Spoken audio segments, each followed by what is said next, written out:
Some books are really good, but this one by Stephen King and this one by Brandon Sanderson and much more, they're really interesting and they really changed the way I think. And if you're someone who maybe struggles with reading or keeping their attention, or you're even a young man trying to get into reading, then I think my list is perfect for you. And trust me, all these books are really good and they're fast paced, so stick all the way to the end. This book has one of the most disturbing concepts I've ever read, and it's The Institute by Stephen King. Our main character here is Luke Ellis, and he's I think 15-year-old kid, and he's really smart and he has some form of telekinesis. But he gets taken by the government while he's sleeping and his family is killed. The government puts him in an institute, and in this place they experiment on kids, and he meets many people with both telekinesis but also other psychic powers. And the plot shows us Luke's attempt trying to get out of this institute while also saving his friends, because he makes a lot of connections while being in this place. The book has also gotten televised in 2025, and I haven't seen the show yet, but I think it's pretty good. But why was this story so mind-blowing? Well, it makes you think that if this was real life, if kids really had superpowers, then wouldn't it be quite fair that the government would try to experiment on these kids? And is this a right way to do it? The villains in this book, they don't see themselves as evil, and they think that they're actually doing something that is necessary. And that's what makes it so uncomfortable, because it blurs the line between right and wrong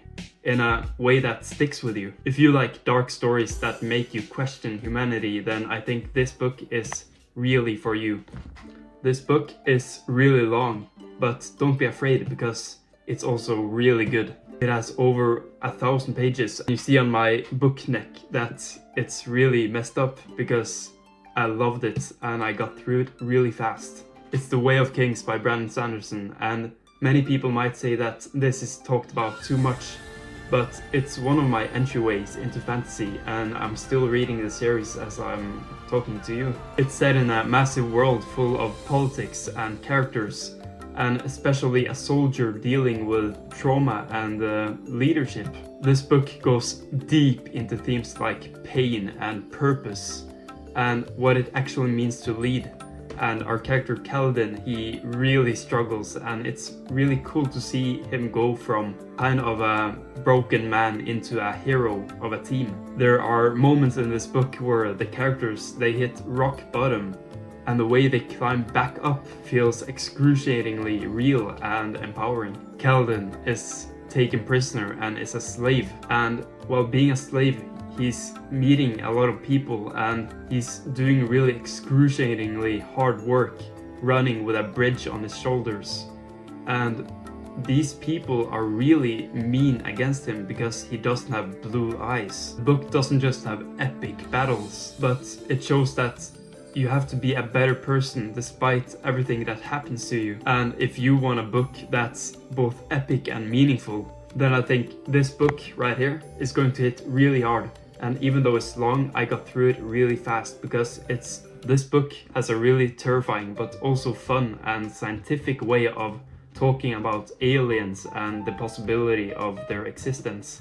The story begins in China's Cultural Revolution, where a physicist watches her father get killed for his beliefs, and this moment completely breaks her trust in humanity. Many years later, she gets involved in a secret scientific project, and here she's trying to contact the extraterrestrial life on another planet, but eventually something answers.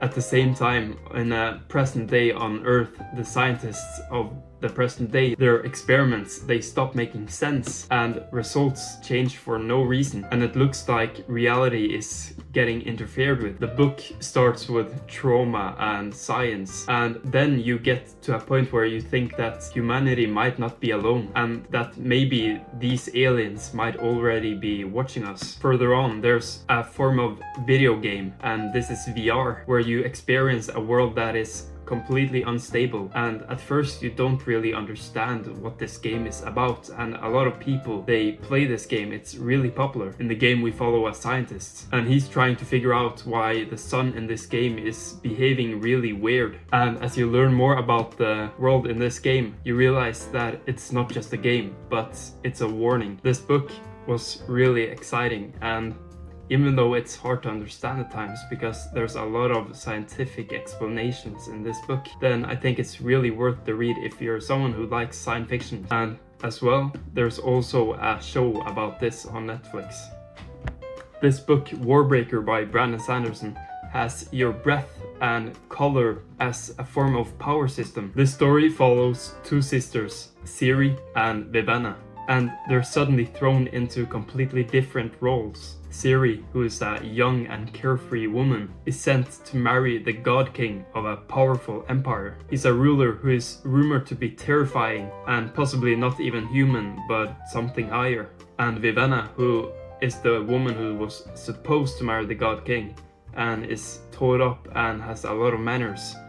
She is going into this kingdom trying to save her sister. The power system in this world is really interesting because it's based on colors and your soul, or breath as they call it. Using a piece of a person's soul, you can become really powerful, and you can also bring other objects into life. One of my favorite characters in this book is a person called Lightsong, and he's a god in the other kingdom. He has a lot of conversation with his priest, which are really interesting, and you can make a lot of connections to real life and our religion. Vivenna also, who is a really royal girl, is going through a lot of challenges, and this changes her a lot. I love the character building in this book, and I think if you like fantasy but you like something easier than The Way of Kings and shorter, then this book is for you. This book might be a little confusing, but then you realize that it really isn't. It follows a guy called Proctor Bennett, and he lives in what seems like a perfect society on an island. Everyone in this book has a purpose. Everyone is stable and fit and beautiful, and nothing really goes wrong ever. And when people reach a certain point in life, they're going to a place where they're getting renewed, which is basically that you're starting over. The main character's job is to escort these people over to the place where they're getting renewed, and he's making sure that everything goes smoothly. But one day at the start of the book, something doesn't go smoothly. A routine job goes really wrong, and after this point, there's small cracks that open the world up around him and makes him question if the place he's living in is really as it seems. What makes this book really good is that people act really weird and perfect. The rules in this book don't completely make any sense, and things feel controlled. But the deeper you go, everything starts to feel wrong as you're starting to experience that some of these things aren't as they seem. Then Proctor does the same, and you're following his adventure to understand what's going on around him. You wonder who's actually in control and why is this place so perfect. When I got to the end, I really didn't understand how I didn't see it before, but it's a really good ending, and it's also really mind-bending. If you like a psychological and slow burn tension kind of book, then it's really good. And also, if you love plot twists, then I think this book by Cronin is just the right fit for you. The books I talked about now are books that will completely rewire your brain in the best way possible, of course. And if you read one of these books, then which one was hitting you the hardest? And what's your thoughts about them? If you want more videos like this and you want more books that are actually worth your time, then make sure to subscribe. And I also have a newsletter that I'd love if you drop your email in there, where I will eventually make a book club. And I also have a few newsletters about tips to read more and tips to get into harder books like classics, for example.